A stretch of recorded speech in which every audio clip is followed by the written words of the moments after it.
lecture is thanks to the Institute of Acoustics London branch, the Institute of Acoustics Musical Acoustics Group, and thanks to the Institute of Acoustics Speech and Hearing Group. It's in association with the Hearing Conservation Association and the UK Acoustics Network. So I've a lot of people to thank because it covers a wide area in the form of music, hearing and acoustics and how they interrelate. So we're hoping that you enjoy it and we're hoping the technology works. Does that make sense? So we're going to give this a go, Doug, so you can start recording. Yeah, we are recording. Thank you. So my now job is to share my screen, in theory.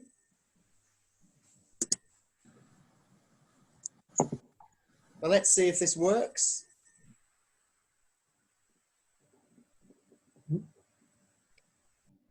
Yeah.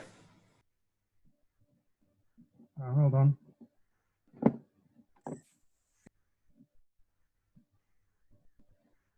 How's that? Yeah.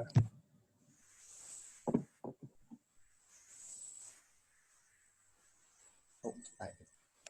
Where is old David? Steve, you need slideshow.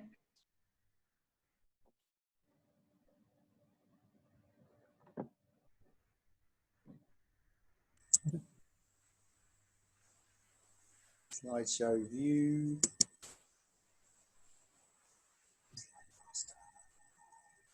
Normal presentation.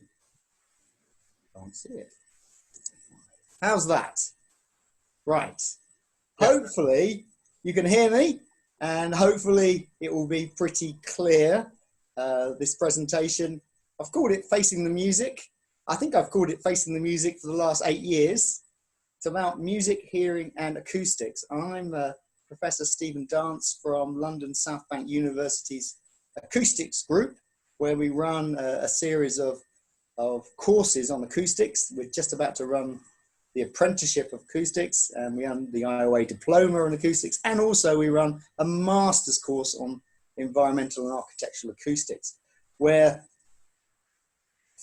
4 of the PhD students who've helped me with this work over the last 13 years have come from Georgia, Ben, Eric and Doug.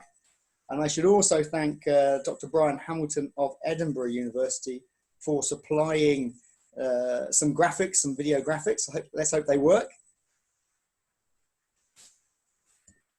To cover the last 13 years of my life. So it's in 2 parts, this presentation. First part is about music exposure and the hearing of musicians.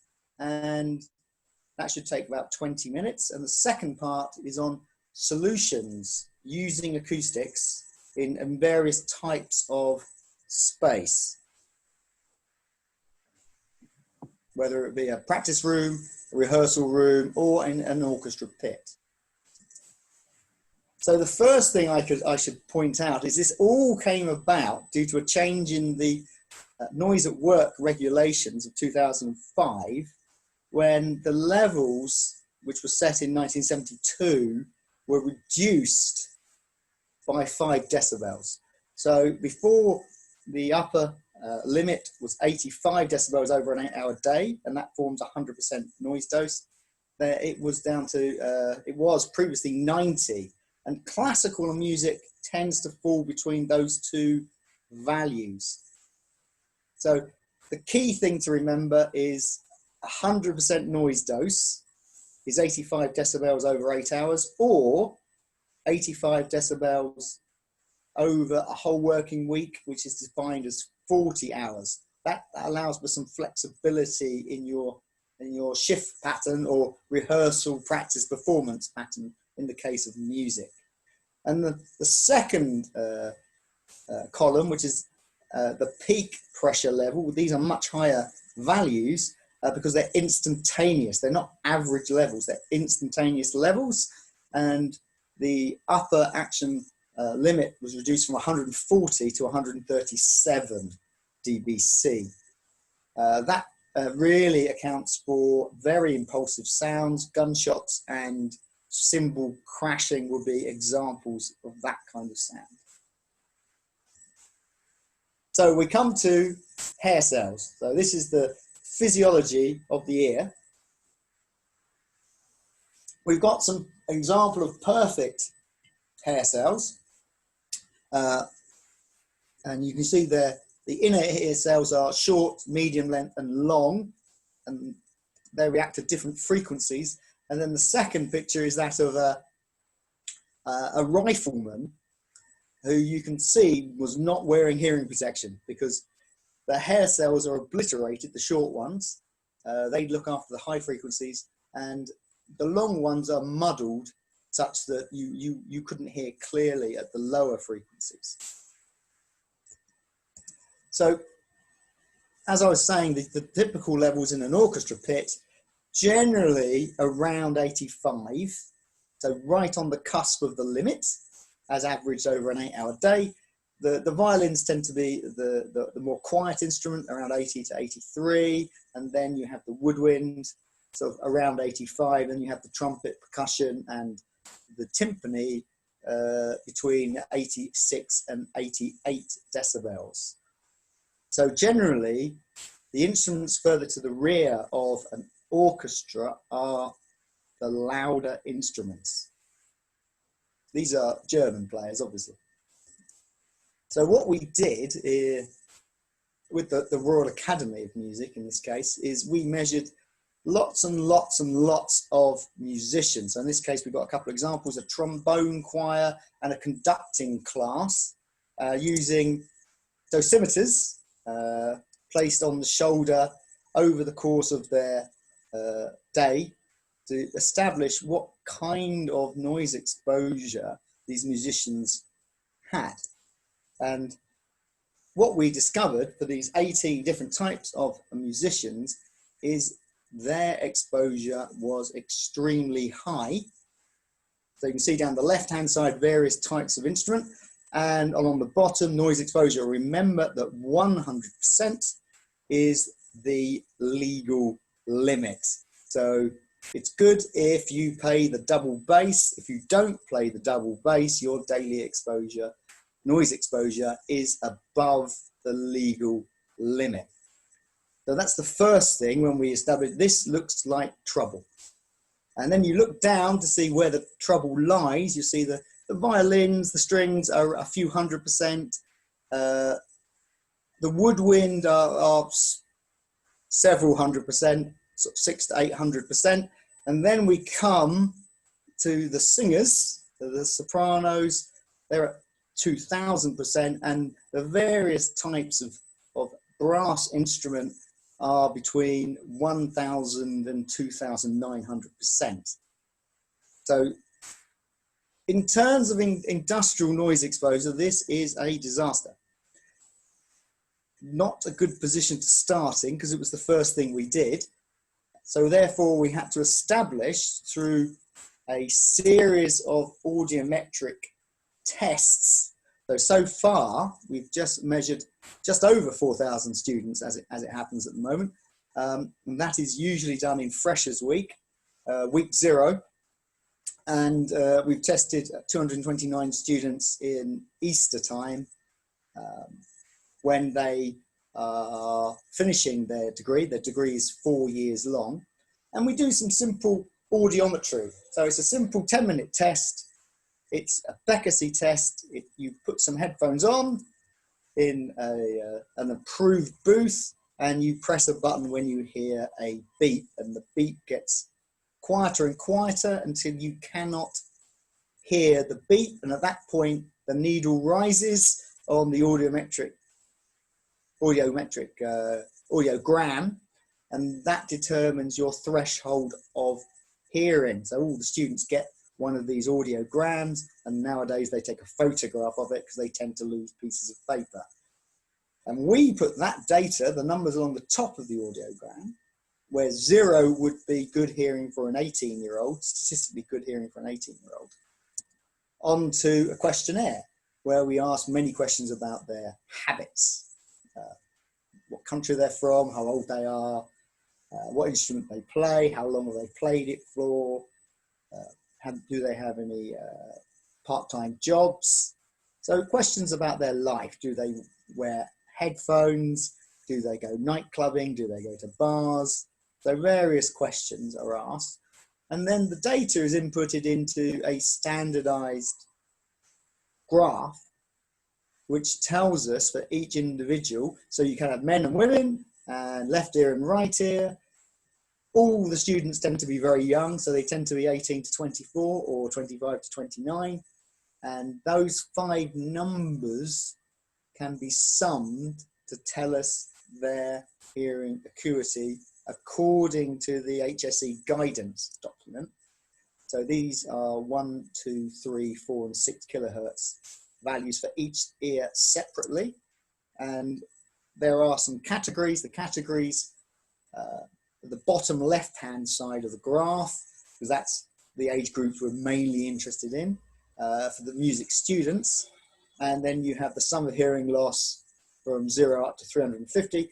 We're mainly interested in the 50 being warning levels. Below 50 is good hearing. 50 to approximately 100 is warning levels of hearing loss. And above 100 is referral levels of hearing loss, where we'd send the student to their general practitioner to get an appointment with a specialist. And what you see there is the girls have generally better hearing than the boys. So the female hearing is fundamentally better than male hearing. So the criteria is slightly lower for the women. And this is a graph I came up with about 2 years ago when we've done 2,500 music students. So each individual student's a number along the bottom, and on the left-hand side, you can see the summed hearing loss per ear. The green line being the warning level, the black line being the referral level, and the 2 colour lines are for the left and right ear. And what you see is the left ear is slightly worse than the right ear. The blue line is slightly above the red line. But to get to 0, which is the definition of good hearing for an 18-year-old, you get to about half the number of students. So it crosses about 1,200, student 1,200 out of 25,000, 2,500. So that means anyone to the left of that point has angelic hearing. I invented a new hearing category, which they're quite happy to be told they're an angel, because they have negative hearing loss. Now, what a negative hearing loss is a hearing gain. So half of the students have hearing gain. And then if you continue to the right, you see you get up to about 2,400. And at that point, it meets the green line, which means you're at the warning level of hearing loss. That's about 95% of students have good or angelic hearing.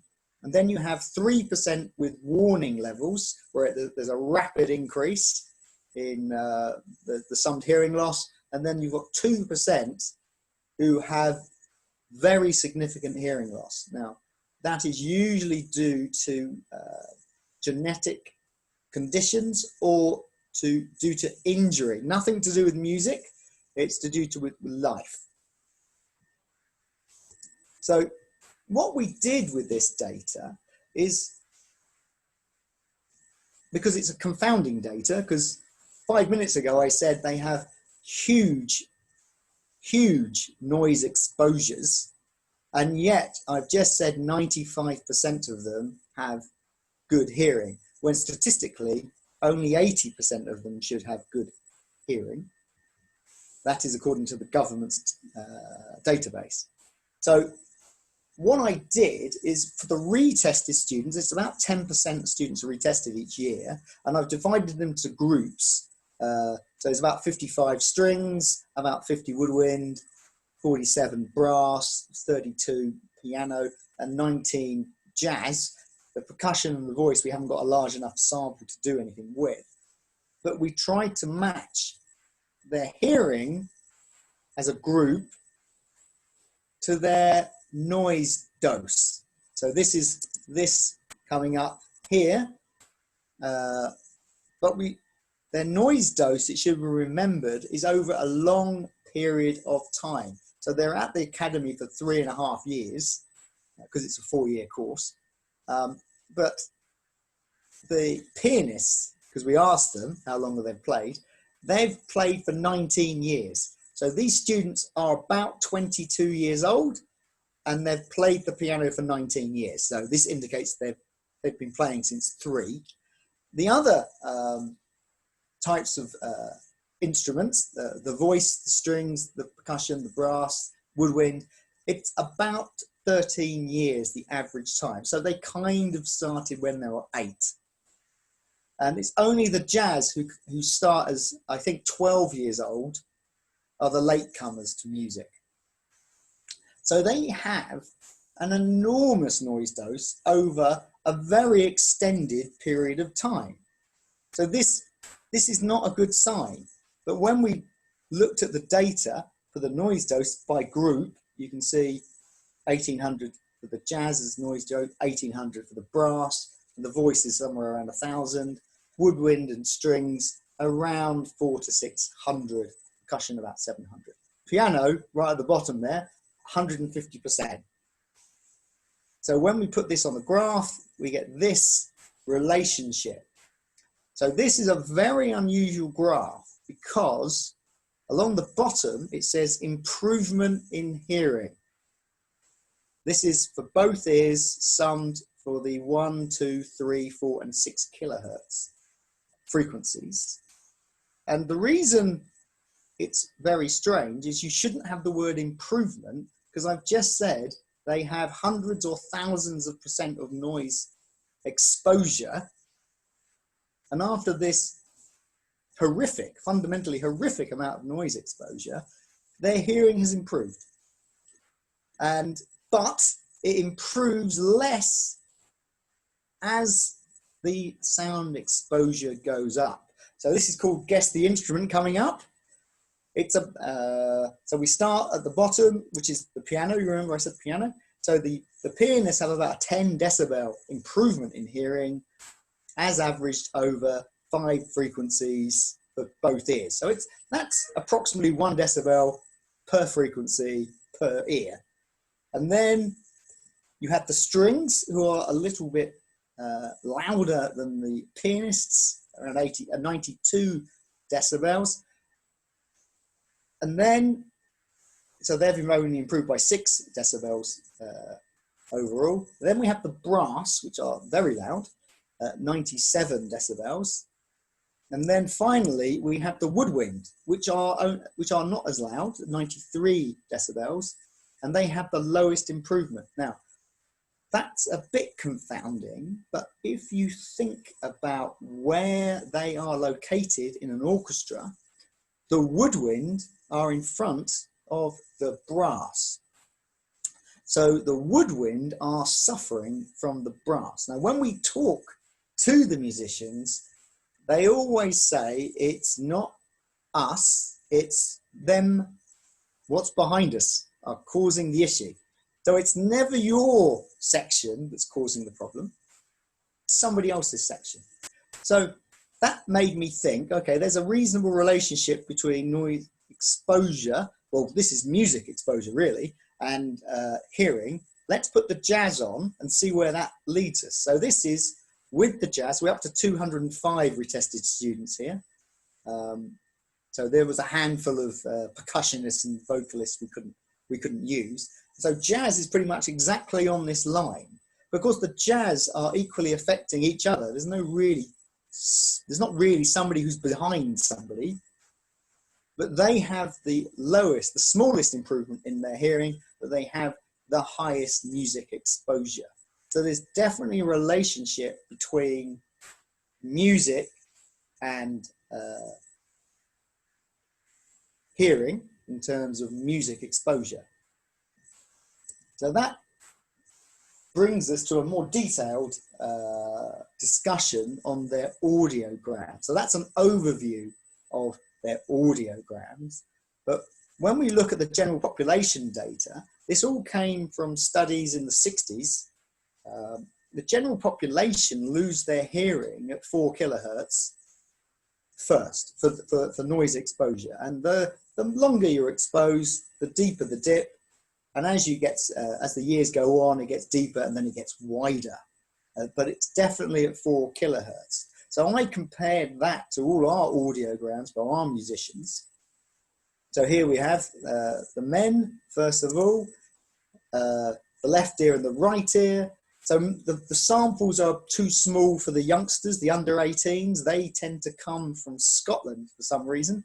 You can be less than 18 and go to university, it appears, if you're Scottish. And there's a very few people who are over 30. Yeah. So if you ignore that, you can see a definite dip at 6 kilohertz, not 4 kilohertz, at 6 kilohertz in both the left ear and the right ear. And when we compare that to the female, there's slightly more girls than boys at the Royal Academy. You see a very distinctive dip at 6 kilohertz, and it's repeated in the right ear, the same dip. So that is clear evidence that music exposure has a physiological different effect than noise exposure. So then they're not the same thing. Music and noise are not the same thing. So it's just the question is, what is music? Because if we knew that, we could help change the legislation. So everyone is interested in an instrument they happen to like or they happen to play. So I divided up the data into the voice.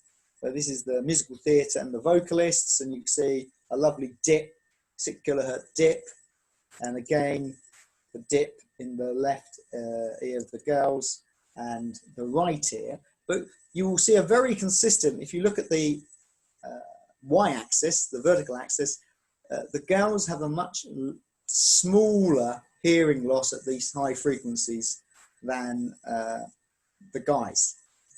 And that will be shown consistently through this data set. So here we have brass and woodwind and randomly composition, and you can see the dip for the composers and the brass in the left ear and the right ear. So then we were interested in, well, what about asymmetric instruments? So the string is an example of asymmetric instruments. So this is the left ear and the right ear for a string, and you can see there's 2 dB less for the men as a hearing loss at 6 kilohertz. And if we look at the girls, 6 dB at 6 kilohertz in the left ear, and that goes down to 4. So there's about 2 dB difference between the left ear and the right ear for the strings, which tends to be asymmetric. You tend to have it close just to one ear, usually the left ear. And there's many more female string players than male string players. So this led us to try and understand the difference between noise and music, which is a very difficult thing to separate out. But luckily, the musicians had done an experiment on themselves, and that experiment is called a pianist and a piano accompanist. So they do exactly the same job, but one of them does it usually with somebody who sings or somebody who plays a woodwind instrument, but mainly it's vocalists. So if we look at the left ear of pianists and piano accompanists, you can see it's almost, the audiogram is almost exactly the same. There's a small difference, 8K of 2 decibels, the blue line and the red line, it's a small difference, but the piano accompanists are all postgraduate. So they're 4 years older, yeah, and that would be expected. As you get older, you lose the very high frequency. So there should be a small difference there. And it also explains why there's a smaller number of piano accompanists. And then if you look at their right ear, now what you see there is about a 3 decibel difference at 6 kilohertz that doesn't exist in the left ear. So that indicates that the left ear of a pianist and a piano accompanist is the same, but the right ear is different. And the reason the right ear is different is because usually you have a vocalist on your right-hand side who is singing, and they sing in such a way, as you've seen from the data, at 1000% sound exposure. So they're quite loud, and it's not a person the piano accompanist accompanies. It is a sequence of people. Every hour, a new singer comes in and sings into their right ear. And that is why there is a drop in hearing acuity in the right ear that isn't in their left ear. So a good experiment they did on themselves. So what we've established from this data set is we know these noise exposure limits were based on industrial noise from 6 studies done in the late 60s, early 70s, none of which involved music as a sound source. So not entertainment music, not live performance, not theatre, it was all industrial noise. And we know from previous research, the only conclusion they all agreed on is that music is complicated. What I've found over the last 13 years is that music exposure is much higher than is normal, typically 1000%. That is a very, very bad number. But from the audiometric evidence, we can see that the music students, even though they've had a decade plus of exposure, have fantastic hearing. So half of them are angels, have angelic hearing. So the reason for that is that the audiometric test is, in fact, the Beckersey test is in fact a listening subjective response test. And what the students have learned, the musicians have learned, is rather than how to play music, is how to listen so they play better in an ensemble. That is the skill these people, these very talented people, have been learning, and they've mastered it because they can cheat an audiogram, the quietest thing possible to hear, and they essentially hear it. We've also shown that musicians lose the 6 kilohertz frequency rather than the 4 as in the general population. So there is a physiological different response to music than there is from industrial noise. So we can definitely say music isn't noise. Yeah. But what we cannot say is what is music. Apart from to say music is what you perform, if somebody else performs, it's noise to you. So your section is making music, everyone else is making noise. I hope that's clear to your brain. So you are able to protect yourself against your instrument, but you are not able to protect yourself against everyone else's instrument. So this will be further discussed. This is an advert coming up. This will be further discussed at the Hearing Conservation Association's inaugural conference, which was meant to be in March or in April this year. Now I've moved it to the 24th of March. It's at the Royal Academy of Engineering. Hopefully, I can't promise, but I'm hoping to do something civilized during the evening and to be informed about music and hearing during the day.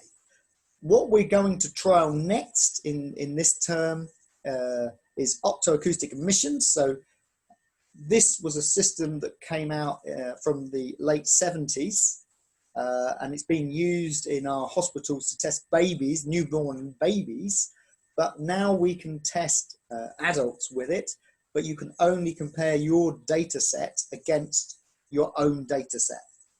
So that's a way of determining a difference. But this is an objective way of assessing somebody's hearing rather than a subjective way of assessing. So this is a much improved system. So the final thing is I should say is that the Royal Academy are continuing to fund us under the aegis of healthy aging for many years to come. So I'm very happy they are extremely supportive. So my thanks go to them. So that leads us to the second part of the presentation, solutions using acoustics. So I've picked 3 solutions we've come up with: practice rooms, rehearsal rooms, and orchestra pits, all in very central London locations. So let's start with the practice room. So we started in 2006 with the Royal Academy, a lovely building in Marylebone, and what we set up was the Noise Performance Group, and they wanted me to try and do something with their practice rooms, because mainly music students practice. They practice in small rooms by themselves for hour after hour after hour. Extremely dedicated people.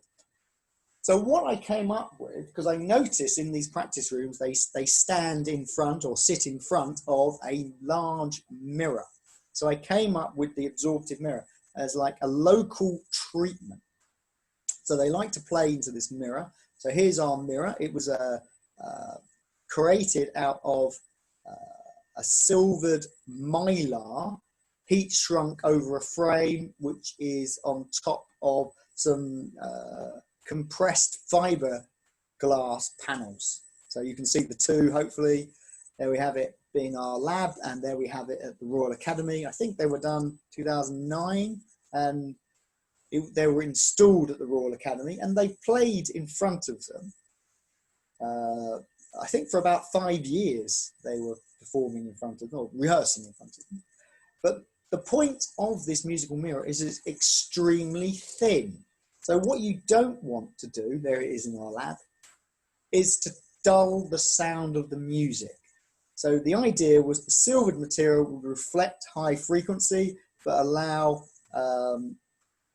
low frequencies through to the absorptive material. As I said, it's the standard built construction material. So that's in our 10 square meters in our lab being tested. This is the result of those tests. So this is called random incidence absorption. And what you have is frequencies along the bottom and absorption coefficient on the left-hand side. The larger the number, the better. 1 is the ideal, really.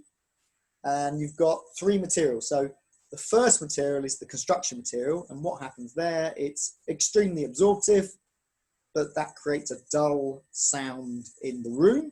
So the musicians don't like it. And that is why you don't see duvets in orchestra pits or lots of foam in orchestra pits, for instance. It dulls the sound.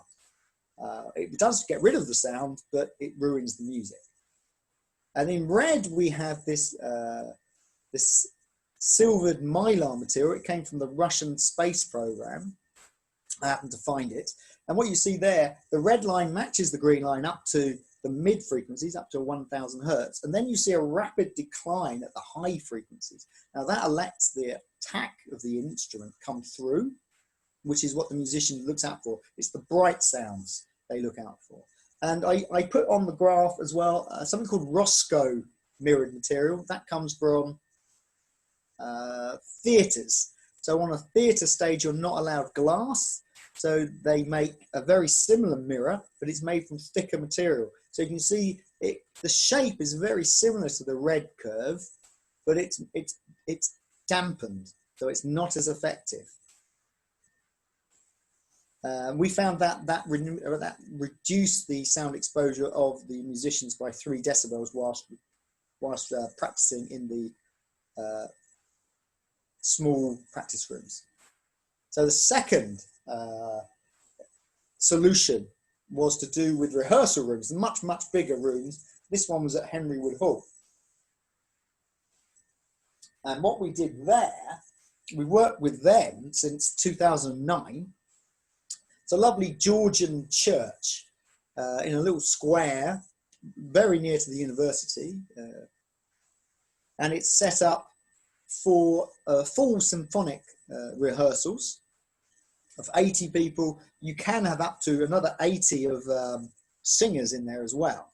So it's a very large space, but they were after an improved acoustic for smaller rehearsals, such as you'd have for a ballet rehearsal.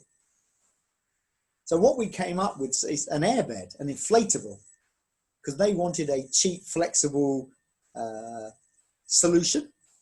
So we've got some air beds there tested in our reverberation chamber at the university of different depths.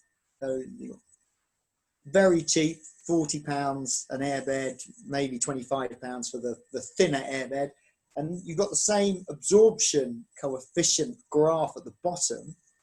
And what you're seeing there is the thinner the airbed, the more peaky the absorption coefficient. So the thicker the airbed, the wider the absorption coefficient. So it's in the case of the thick airbed, it goes from about 160 hertz up to about 800 hertz, where it had a good low frequency broadband absorber that's very, very cheap.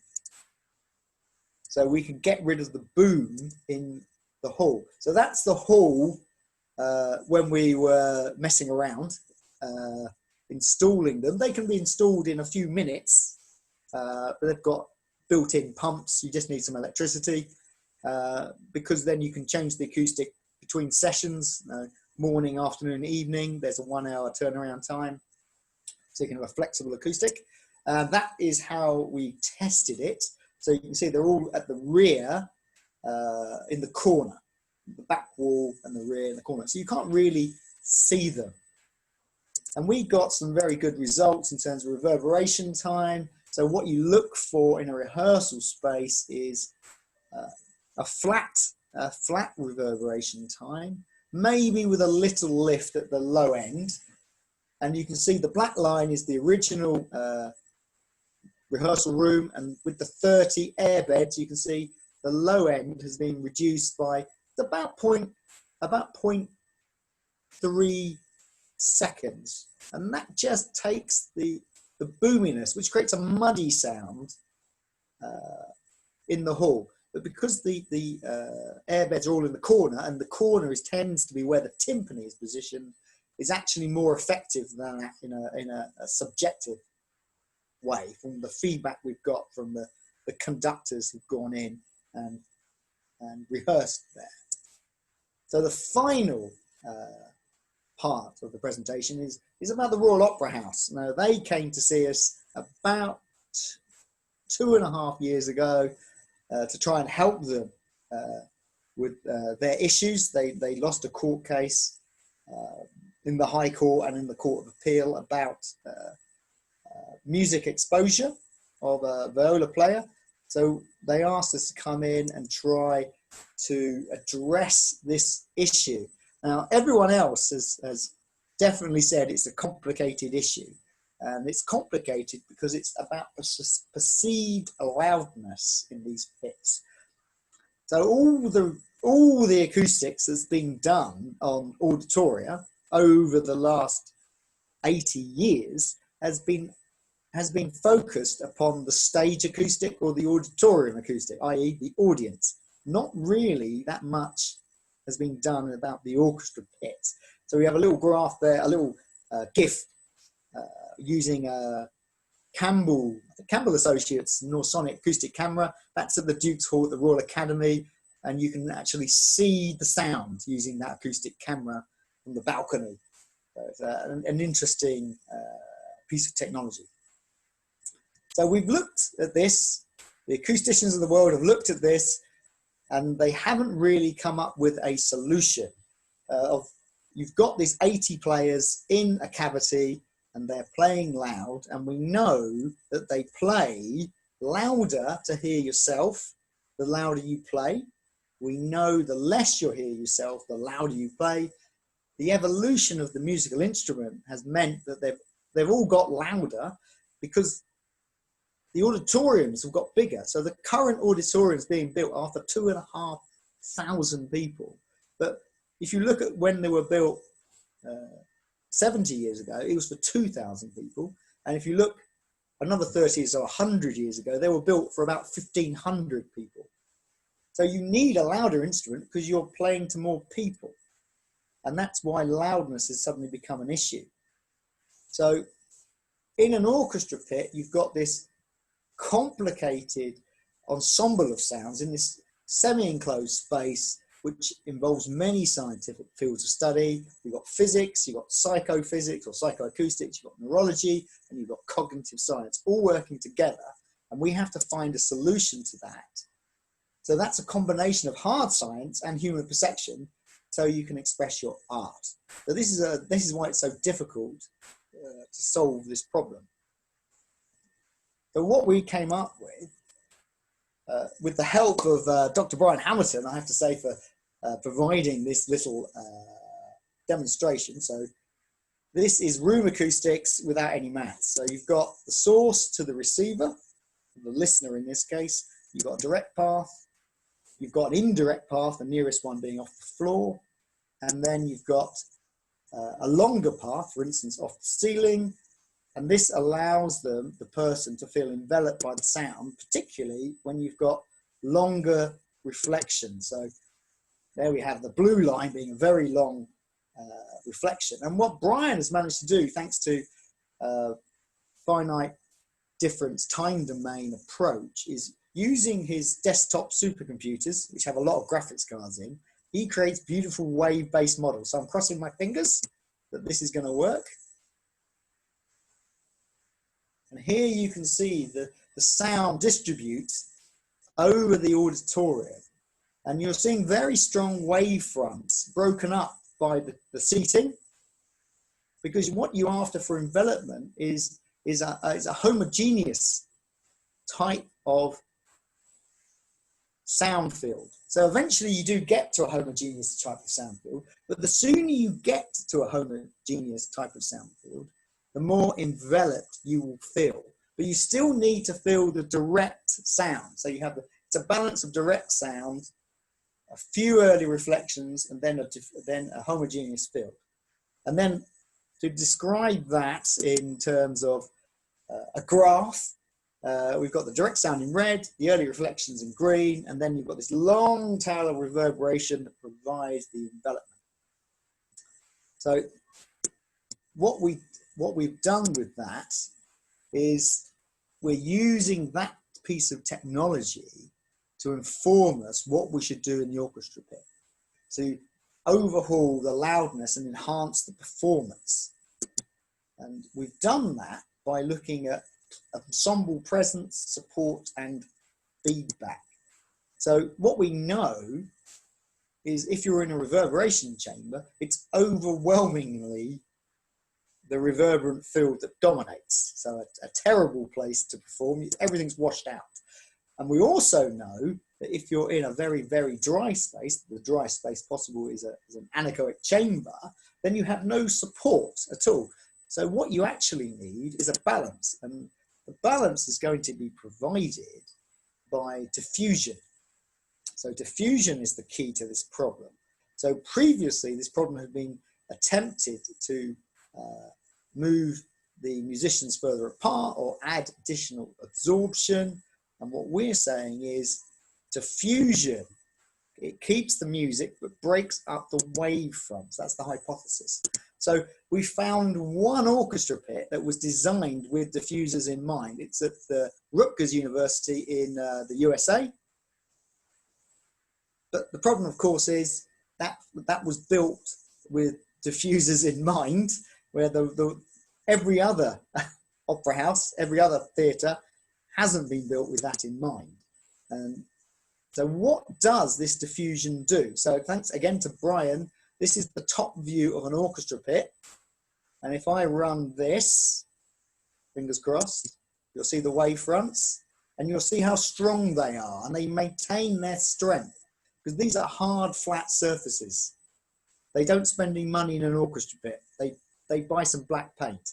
Now, if you do the same thing with diffusion, so they're the little black knobbly bits, not everywhere, only partially diffusion, and then you watch the sound field, you'll see it's very rapidly broken up.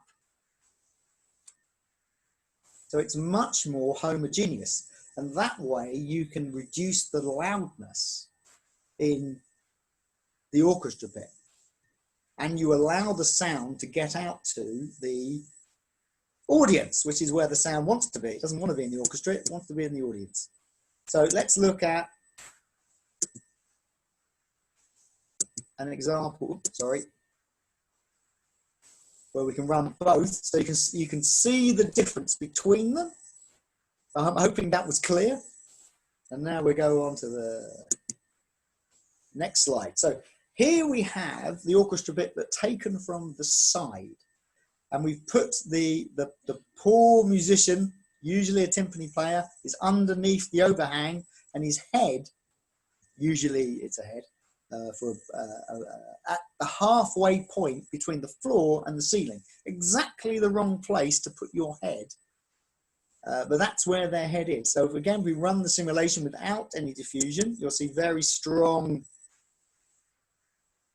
reflections. So that will be very loud to that person, and very loud to the violinists and the woodwind that play in front of that person. And if you compare it with diffusion on two of the surfaces, you'll see the difference in the breaking up of the sound field. So that's with only a little diffusion. It makes a lot of difference. So that is what we were proposing to do with the Royal Opera House. But of course, the problem is they have no room in the Royal Opera House, because it's a it has lifts in the platforms that form the floor of the orchestra pit. So we had to come up with a solution. So we need diffusion, but diffusion is traditionally it's very deep. So there's no room to put it in the space for this acoustic treatment. So we had to come up with an unconventional acoustic treatment, and we call that a meta material. And a meta material is different from a normal material, which is based on a chemical composition. So wood is different from steel due to its chemical composition. And the meta material, it's not the chemistry, it's the arrangement, the geometry. That's the key thing, the structure, geometry.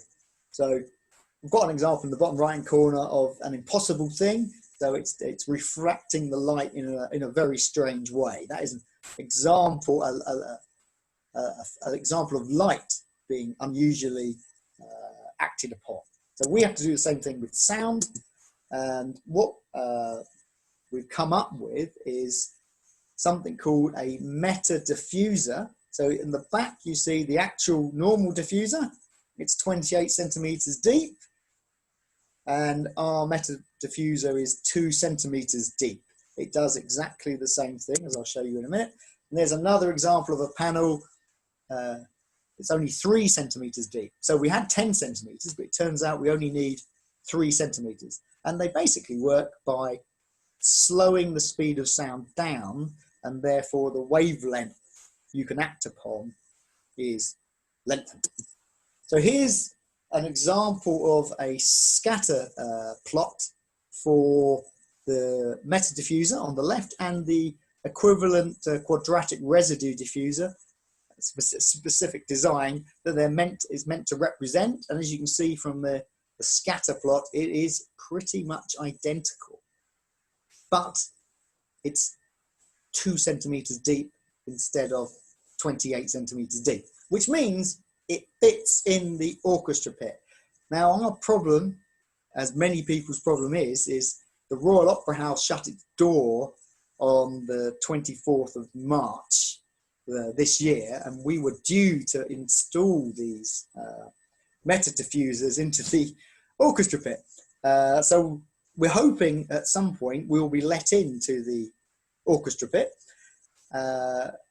so that we can improve the acoustics, so that upon reopening sometime next year, in case you're wondering, it would have an improved acoustic.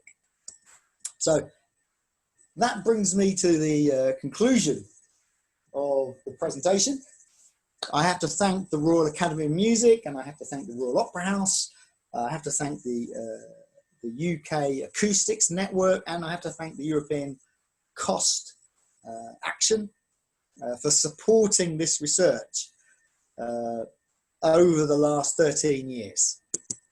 So what we're attempting to do is bringing science and art together for the wonderment of performance.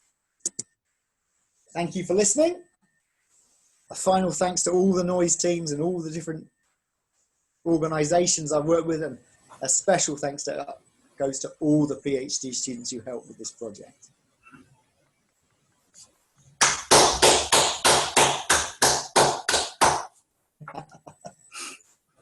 I'm back, Doug. Okay, thanks for that, Steve. We have a couple of questions from the audience. First of all, from Stephen Turner. We know some rock musicians have hearing loss as well. Pete Townsend, Brian Johnson come to mind. Do we know if their audiograms display a 6 kilohertz dip as well? Unfortunately, I don't work with the amplified musicians. I don't work with the popular musicians, so I cannot answer that question. Because the sound of their instrument does not come from the instrument, it comes from the loudspeaker. So I cannot answer that question. I'm sorry. It's a good question. The next one is from Mark Kubis. Do you know why industrial sound is so much more harmful than musical sound? Is it to do with bandwidth? Is industrial noise more narrow bands in general? That's a much easier question to answer. It's due to your biological response, which is the stress hormone cortisol is much higher for industrial noise than it is for music.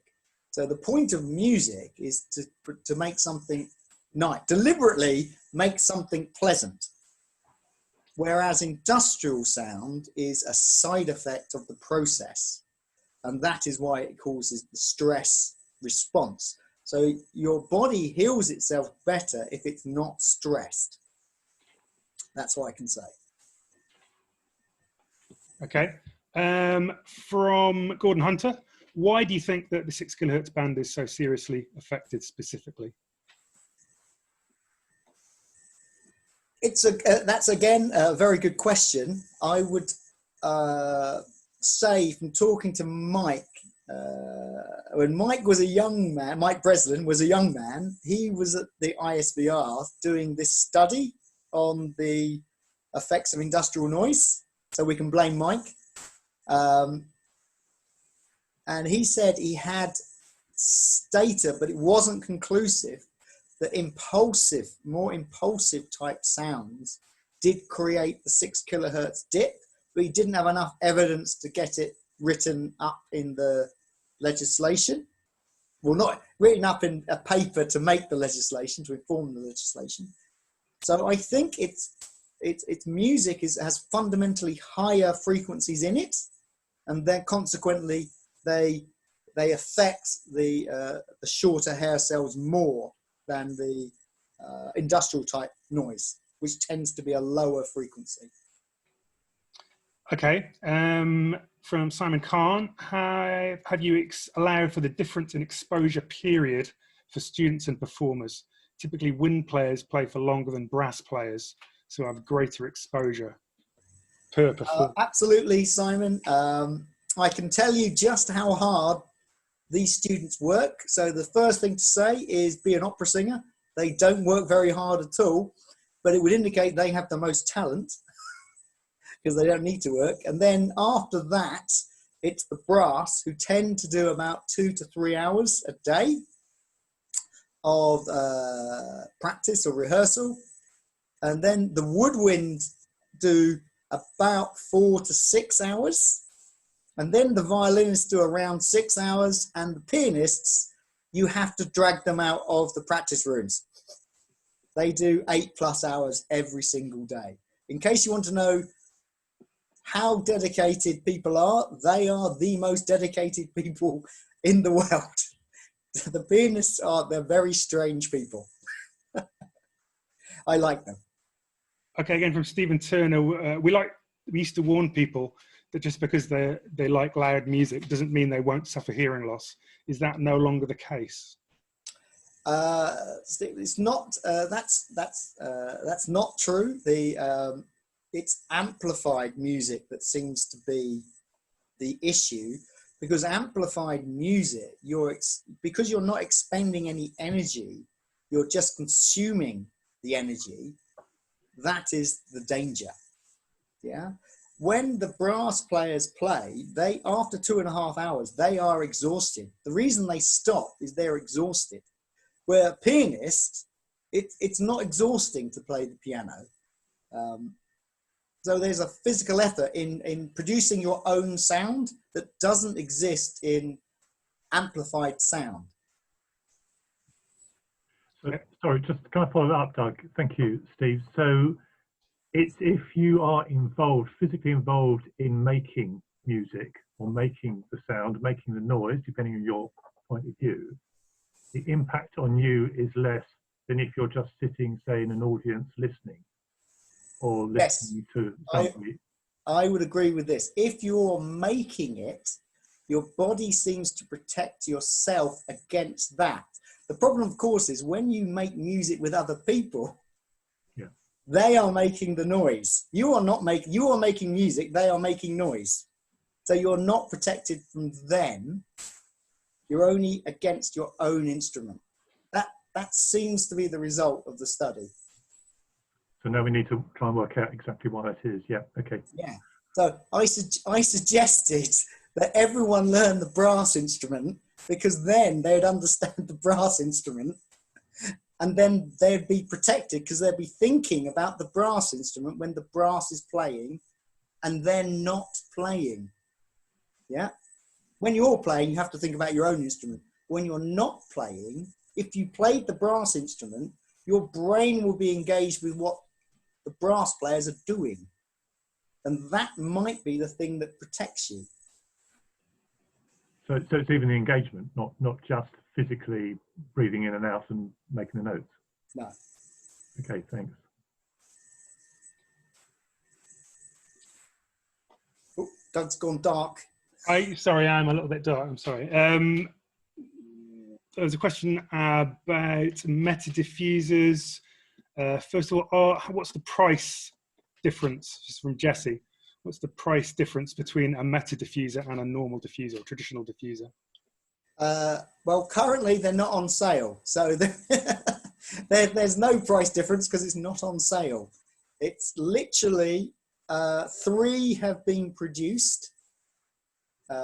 It's all, because of COVID, it's all been done since those initial manufacturing by 3D printing, as it happens. They're all on computer model. They're not a physical thing. So you can't buy them because they don't physically exist.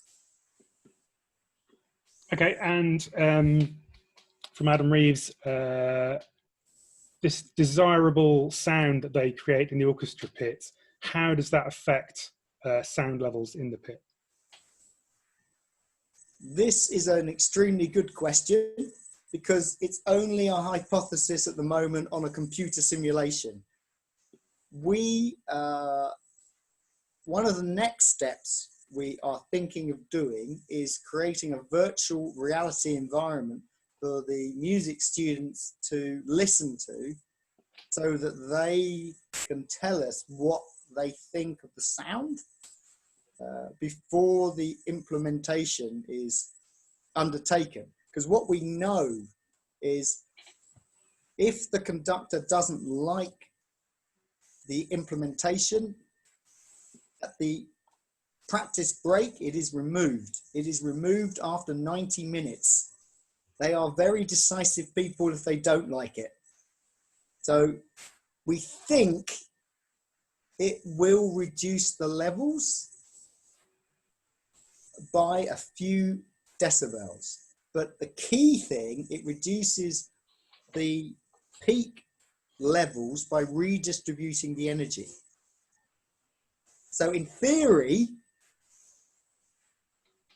everyone suffers more equally. Yeah. So rather than individuals having the loudness, it's more evenly spread. But what we think will happen then, thanks to human perception is the conductor will also perceive it, and therefore may slightly reduce the level the musicians are playing, because more sound is getting out to the conductor outside of the pit, just outside of the pit head, so that the conductor doesn't insist upon such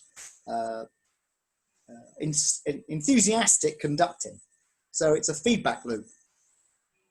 So that's what we're hoping. The feedback loop is the critical thing. Now, we do have evidence of this from our work with choral rehearsal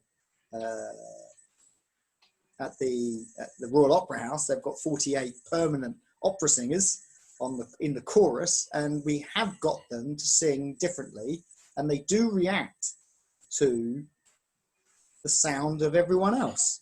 So if everyone is changed equally, they will sing less loudly. As long as the sound is clearly getting to the conductor or the chorus master, then the levels will drop. How much by, we don't know, but the hypothesis is the levels will drop.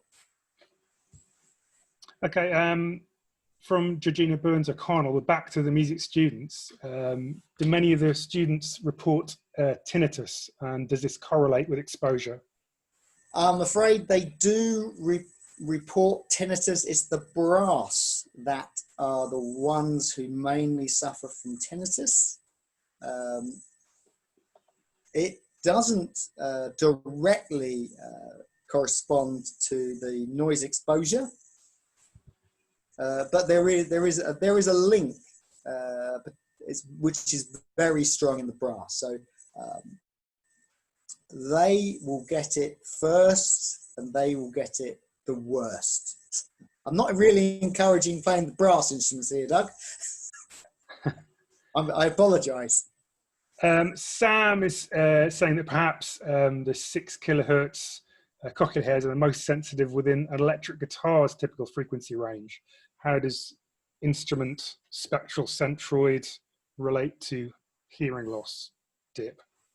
So yes, it's so hearing loss is not directly related to the instrument's range of characteristic frequency range. It is several octaves higher. So the 6 kilohertz loss kind of refers to what's happening down at about 1 kilohertz. Yeah, and the 4 kilohertz is what's happening down at 800 hertz. Does that make sense? So it's related, but not directly related. Okay, so hang on, Doug. The piccolo is the worst instrument there is. I would ban all piccolo. Piccolos should be banned because it's such a high frequency. It matches the human response, which is most sensitive between 2.5 kilohertz and 3.5 kilohertz. And the piccolo matches this exactly. So the piccolo is extremely piercing in the same way that a dentist drill is extremely piercing. okay, Emma would like to ask you a question directly. Hi, Steve. It's Emma Shanks. Hi, Emma. Thank you very much for your presentation. Fantastically interesting, particularly as someone who nearly became a classical musician, but clearly went into the much better profession of acoustics. Just picking up on your the first part of your talk, which was about the audiograms and how the population that you had within the music students compared to the general population, and those studies from the late 60s, early 70s. Do you think it's time, there's going to be a comment after this question, do you think it's time that we had a new data set? And the part of the reason for asking that is anecdotally, 20 years ago when I was doing audiograms for people to be in our hearing protection testing pool, we had the students coming through and they were also showing the 6 kilohertz dip. So do you think that that data set needs updating, seeing as it's about 50 years old now? I think the world has significantly changed from 50 years ago. So I would strongly recommend a new data set be formed. And then you do a meta study of that data set. So you try and get it from all around the world, because this heavy industry has gone in Britain. I'm not saying it's gone everywhere in the world, but it's gone from Britain. We're kind of left with oil rigs and I think 2 steel plants, and that's about our heavy industry. The coal miners have disappeared. But what we do have is a lot higher exposure from consumer electronics that just didn't exist 50 years ago. That's kind of where I was thinking. Did anyone have headphones 50 years ago? Yeah, exactly. There must have been one pair of headphones somewhere. But now you can take it with you. And you didn't have the nightclubs you have now. So it's entertainment noise. The music festivals, well, they started 50 years ago, and everyone's missing them now. This is our current exposure to sound. So I would say there's been a big enough difference to reassess the population's exposure, but I think it should be a worldwide study rather than a British study. I cannot see the point in each country doing its own thing because Apple sells its products everywhere. Yeah? Good point, yeah. As does various loudspeaker manufacturers.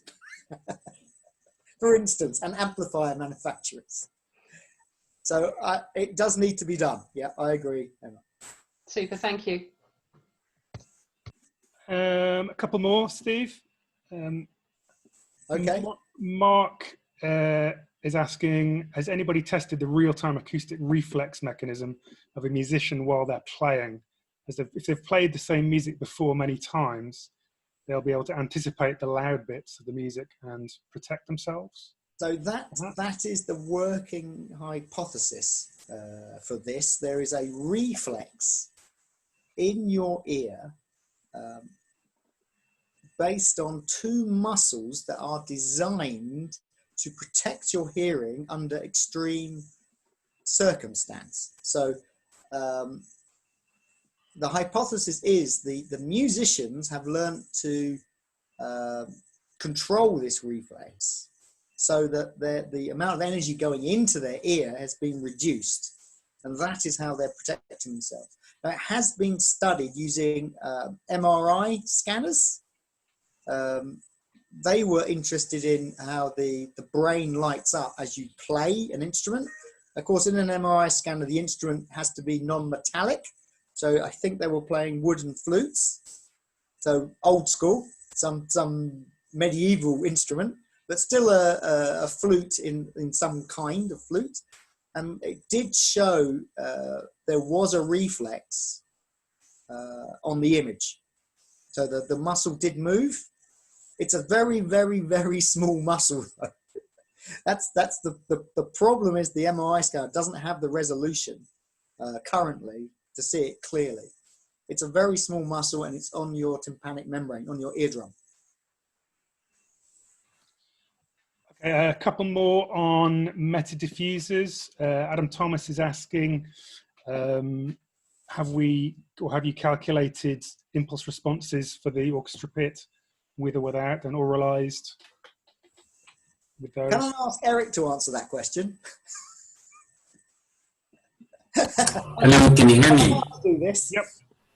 Yeah. So regarding that is work on progress so far. We're working on this as of now.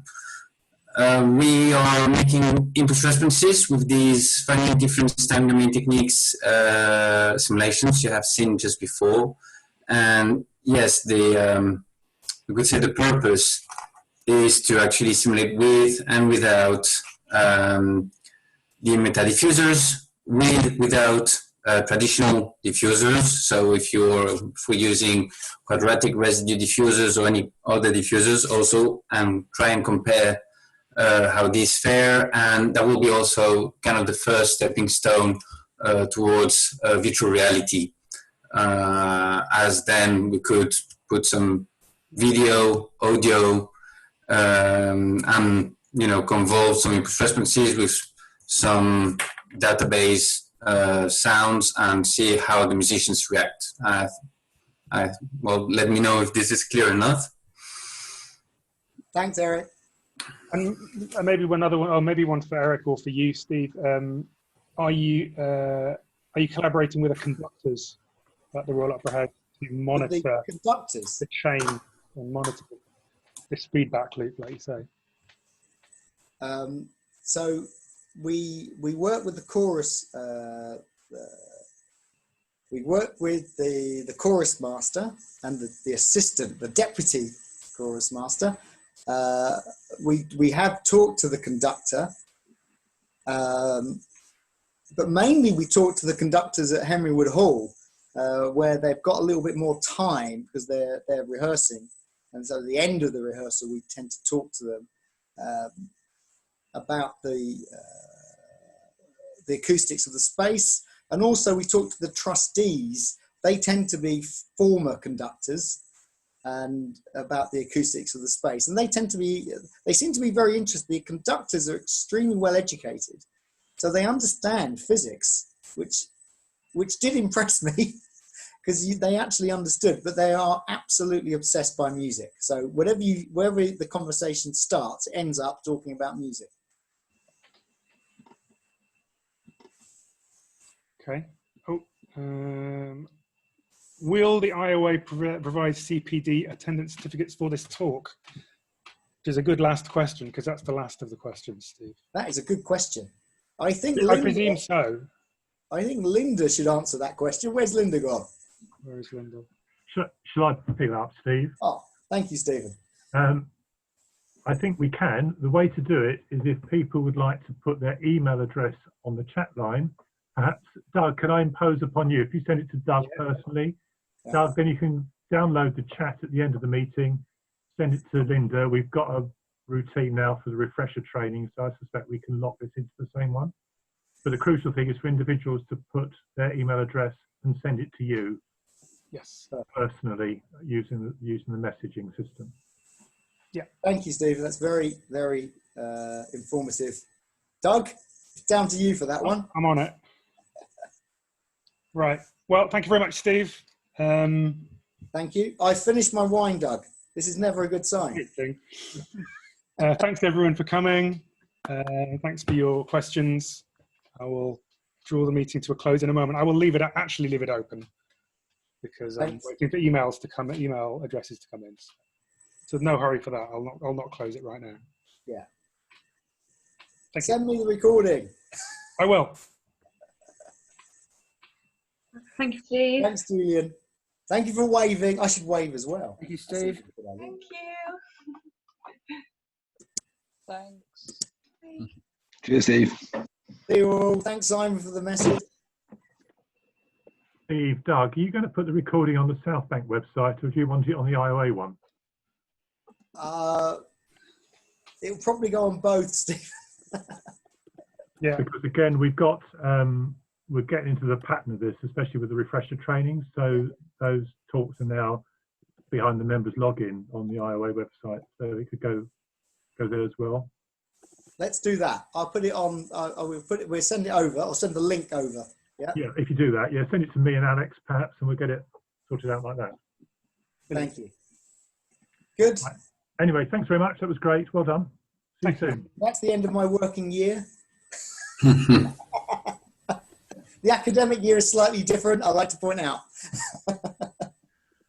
Right, okay, take care then. Bye. See you. Bye-bye, everyone. Bye. Bye, Eric. Well done, Steve.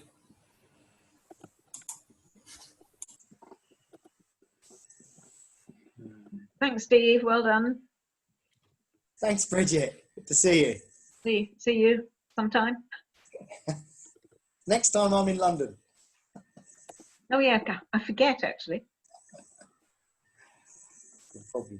And many thanks rolling in on the chat, Steve, from everyone. Russell, I'm going to wave at Russell. Thanks, Steve. Great talk. Thanks very much. See you soon. See you soon.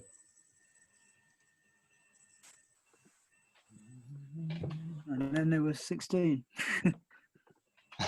Thanks for that, Steve. It's very interesting. I just sent you a message wondering if you could share the slides, because I think my former flatmate that's now back in Vietnam might be interesting. He's a former Royal Academy pianist that runs a music school in Vietnam now. Okay, good. I'll try and yeah, you obviously censor anything that you think is sensitive, but no problem. And Cleo asked if anyone was going to get, but she should get the link for the recording anyway. Good. Yeah. Okay, so what are your immediate plans for your sabbatical then? You got any particular? My immediate plan is I'm writing up a proposal for the Quiet Project. Okay. Which we set up with Lindsay McIntyre maybe early April. That will probably be with Jan Kang. That's my immediate job. Yeah. Oh, because I remember Mark Plumley suggested you looked at the Cambridge app or something about that. And we've written an app for lung sounds. We're working with the Institute of Heart and Lung. Oh, because if there's the Royal Brompton Hospital. If there's room for additional collaborators on that, I might be interested. But obviously, if you've got this team already, then obviously I'm too late. Yeah, it went in 2 days ago. I think I mentioned it before, but maybe it was too late even by then. Yeah, no, I've got quite a lot on my plate anyway, but it would have been interesting. Good to talk. Yeah. Anyway, have a good evening and enjoy your sabbatical. I hope it works well. Cheers. Cheers.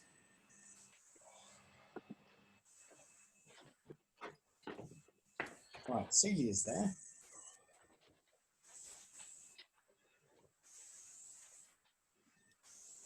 Rollins is there. Hey Steve, what is up?